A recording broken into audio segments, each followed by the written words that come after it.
Well, it's all about turkey talk today on Cooking with Chef Bryan. Whether for the holidays or any time, I'm going to show you two different ways to prepare a turkey that, it's going to be fantastic. Coming up right now on Cooking with Chef Bryan.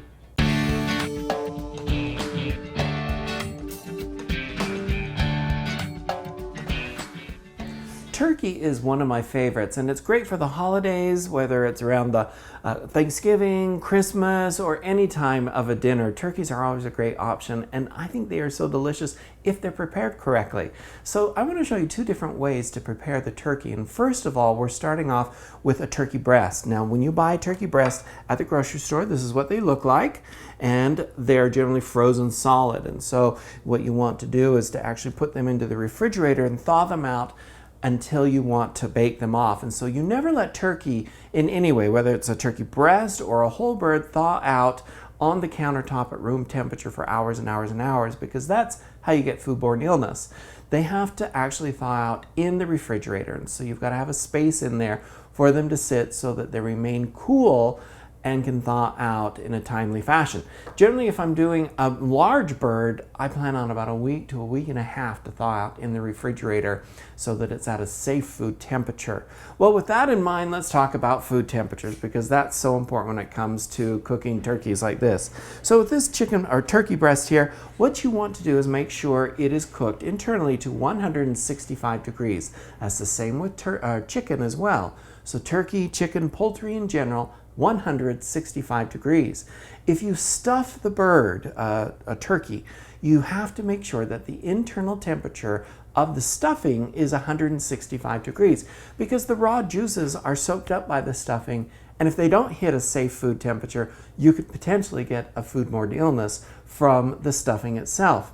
Now, with that said, that brings us to the point of the pop-up pins in the turkey that you buy. It has a little pop-up timers in there. They pop up when it supposedly is cooked.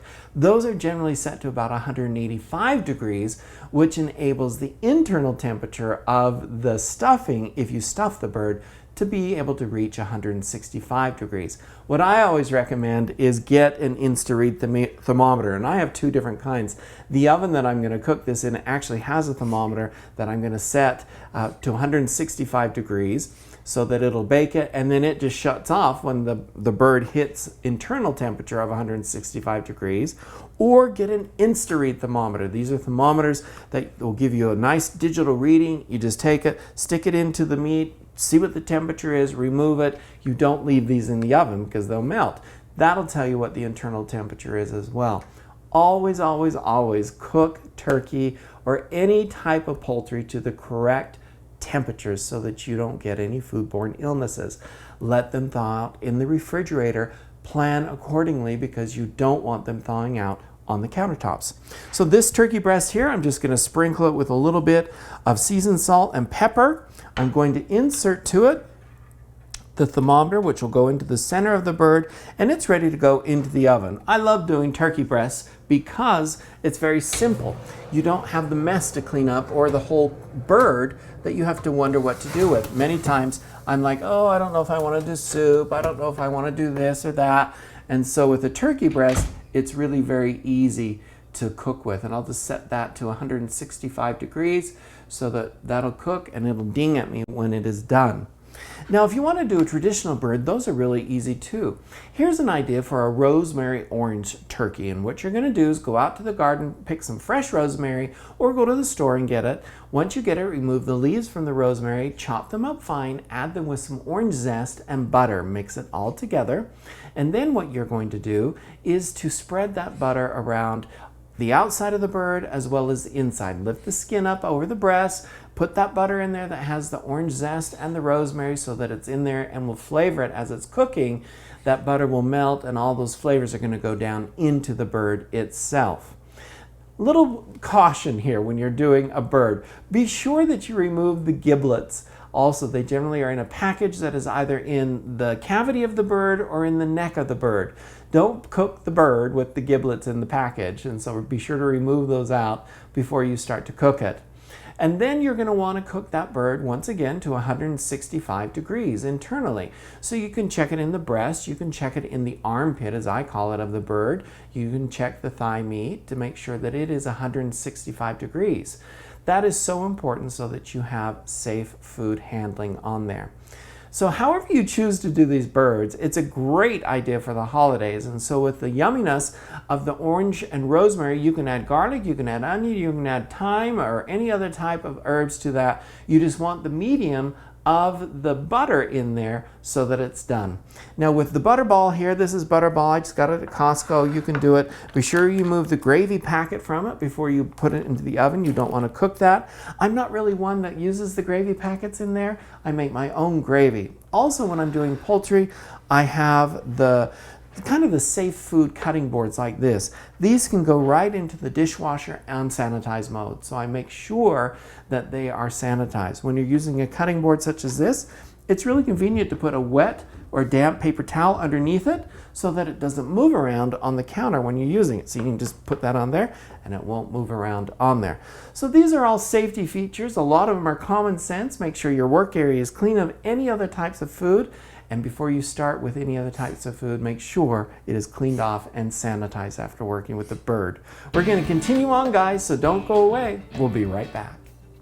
It's no secret, frozen rolls are fresher than bakery rolls. You see, bakery rolls are made in commercial bakeries. Then they sit all day in stores. Some even contain preservatives because rolls begin to stale immediately. By the time you eat your roll, it could already be days old. Rhodes Bake and Serve is found in your grocer's freezer. Simply take Rhodes frozen roll dough home and let it thaw and rise in a pan. Bake Rhodes rolls in your own oven. Rhodes Bake and Serve, hot and fresh, right out of your oven. Welcome back, everybody, to Cooking with Chef Bryan. The turkey is actually in the oven cooking now, so we're going to let that just do its thing in the oven. The thermometer has been set to 165 degrees for that particular oven. Like I said, if you don't have a thermometer that fits into your oven, Insta-Read thermometer is your best friend. You can pick them up at the grocery stores, generally carry them, or kitchen stores carry them, but I would highly recommend getting it so that you make sure those birds or the internal temperature of the stuffing is at safe food temperatures of at least 165 degrees. Now, as far as side dishes to go with any holiday dinner, mashed potatoes are a definite must. I love mashed potatoes. They're so delicious. These are just russet potatoes, and all you're going to do is peel them, cut them into about 1 or 2 inch pieces, put them into a pan, cover them with chicken stock or turkey stock or vegetable stock.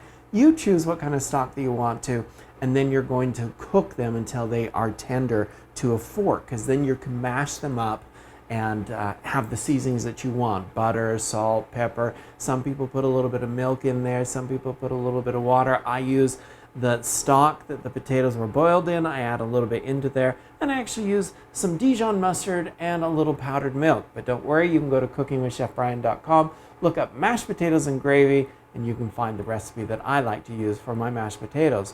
But with that said, pan gravy is a huge important part here, of which I have a pan that is heated up, and I'm going to show you how easy it is. So we can pretend that this is the pan that we actually cooked into the turkey into, and we're just going to add the butter into it as if this was the turkey drippings into it, or you can strain the turkey drippings from the pan that you cooked it in, and then use the drippings in this as well.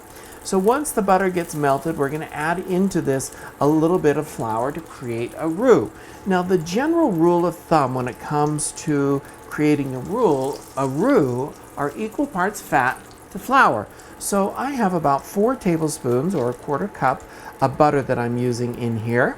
So I'm going to melt that in, and to this I will add, once again, 1/4 cup of flour. That's going to create the roux. And I'll switch over to my whisk so that I can whisk that into it.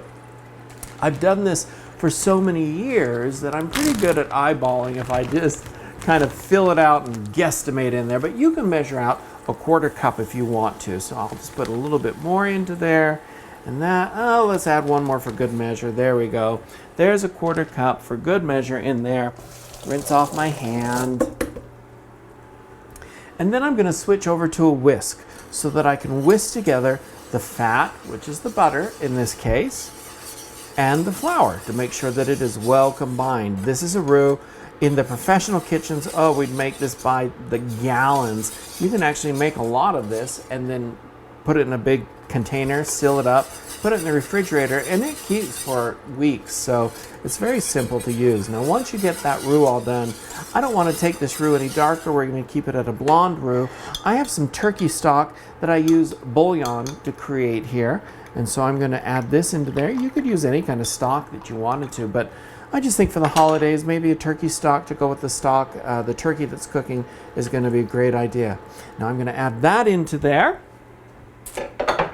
Now I can turn that up a little bit, whisk that together to make sure that's all combined. The bouillon in there, as well as the flour and the butter is combined into there. Pan gravies are actually really easy to create. Now I'm going to take this one step further. To this, I'm going to add some canned milk. You can use regular milk if you want to, but canned milk is a concentrated milk, and I just think it tastes really good. Oh, there's just a little bit left in there. Let's use all of that. So a can of canned milk. How's that? So we're going to mix this together now. And what you're going to want to do is to bring this up to a boil, because what happens, you've got to activate the starches in there.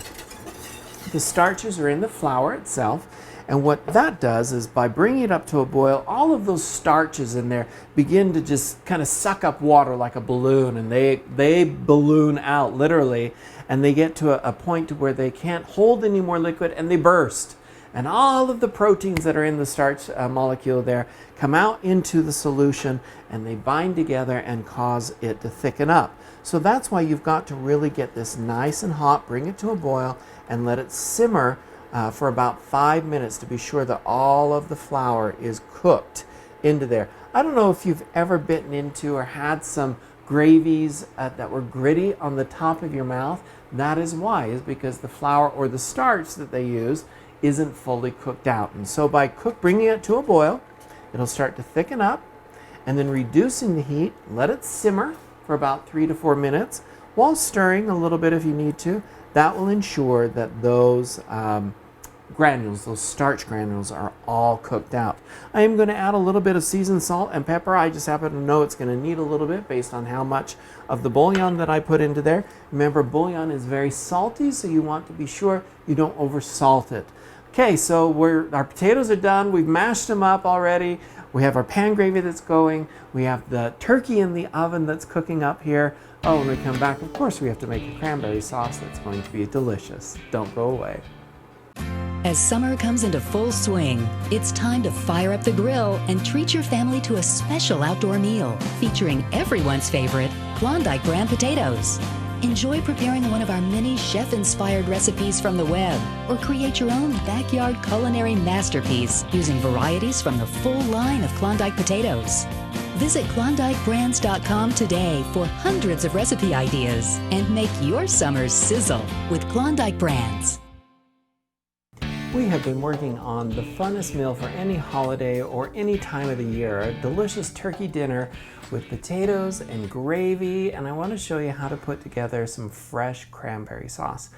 Cranberry sauce, I remember growing up, we would have it from the can and it'd be in that gelatinous blob as it would sit down, kind of the joke of the season of a gelatinous blob of cranberry sauce on a plate.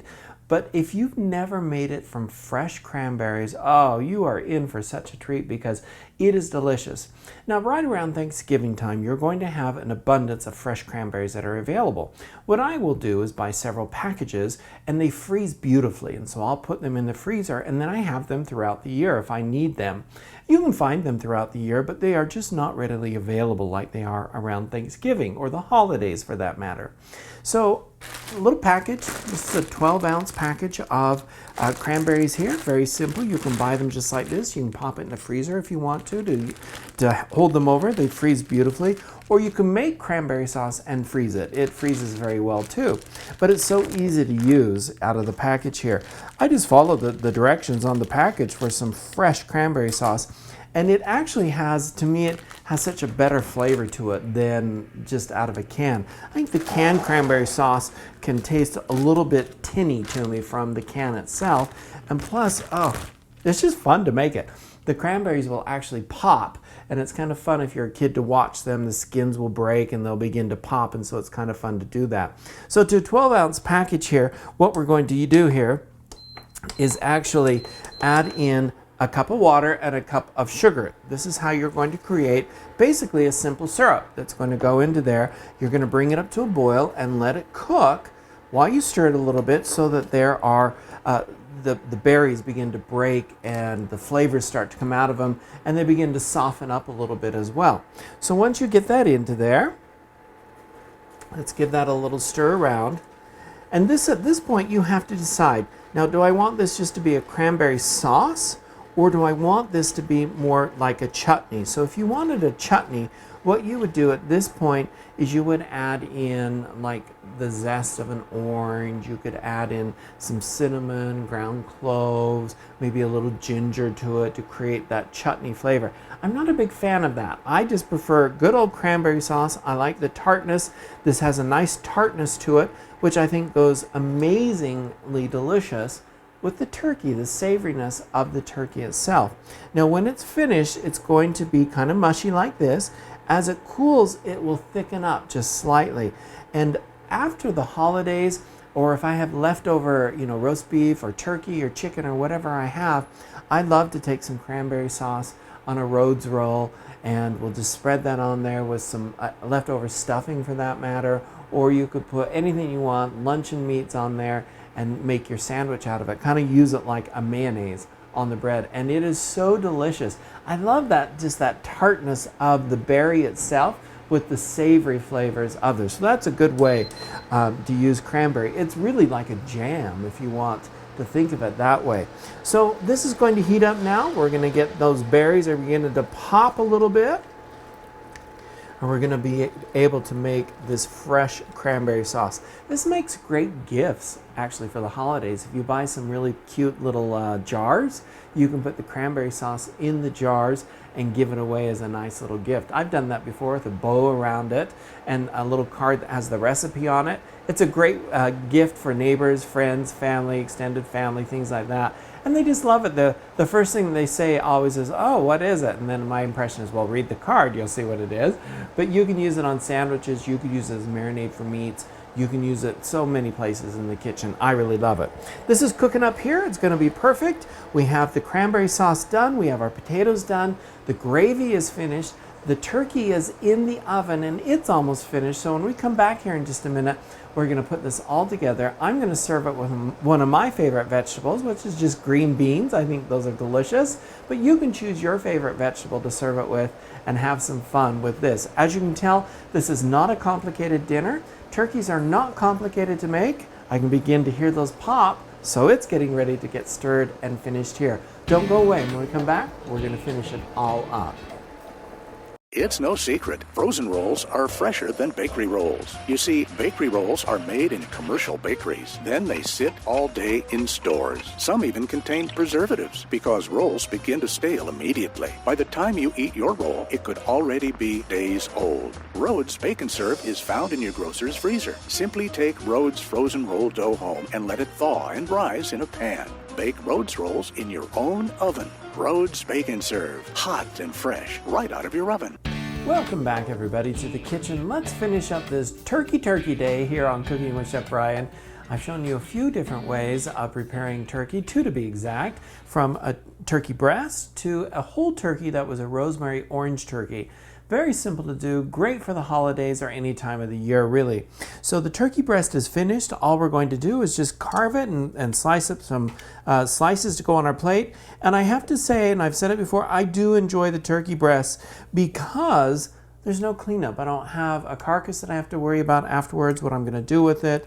And it's just really easy to do. And it's small enough that it fits in my refrigerator and is easy to be able to handle for thawing out. And I did talk a lot about how to actually thaw out the turkey, and it's very, very important. You don't let turkey thaw out on the counter for hours upon end during the day. It always needs to thaw out in the refrigerator so that the temperatures always stay at safe food temperatures.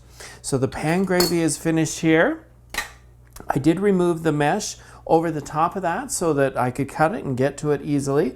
The gravy is finished. Let's spoon some of that over top of our mashed potatoes, which is wonderful.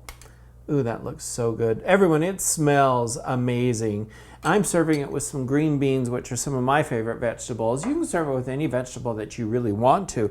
You can also create up some delicious candied yams to serve with this, a nice salad or a relish tray to go with it. However you want to do it, it's a really easy way to prepare a delicious turkey dinner. Here's the cranberry sauce that we made earlier. I'm going to just take some of it and spoon it over top of our turkey slices here. This recipe is featured on Cooking with Chef Bryan, and whether you're cooking a turkey dinner for the holidays or any time of the year, here's a great idea for it. A very simple way to put some dinners together. The turkey breast is a great way to do it, or you can do a whole bird if you want to. It's just that many times after I'm done cooking a whole bird, I'm tired and I don't want to have to deal with the leftovers of it and figure out what am I going to do with it. Am I going to make a turkey soup? Am I going to make stock out of it? I always have that guilty conscience of, oh, I can't throw away all of that good stock making stuff. So that's one of those things, and that's, I think, why I really enjoy the turkey breasts themselves. Head on over to Cooking with Chef Bryan and grab the recipes. You're going to love them. Easy to make, great for the holidays, as I said, or any time of the year. Pair it with some mashed potatoes. You could do sweet potatoes if you wanted to, or candied yams, your favorite vegetable. However you choose to do it, you enjoy it. Thanks everyone for joining me for Turkey here on Cooking with Chef Bryan. I'll see you all next time. You can find all of these complete recipes on my website, cookingwithchefbryan.com.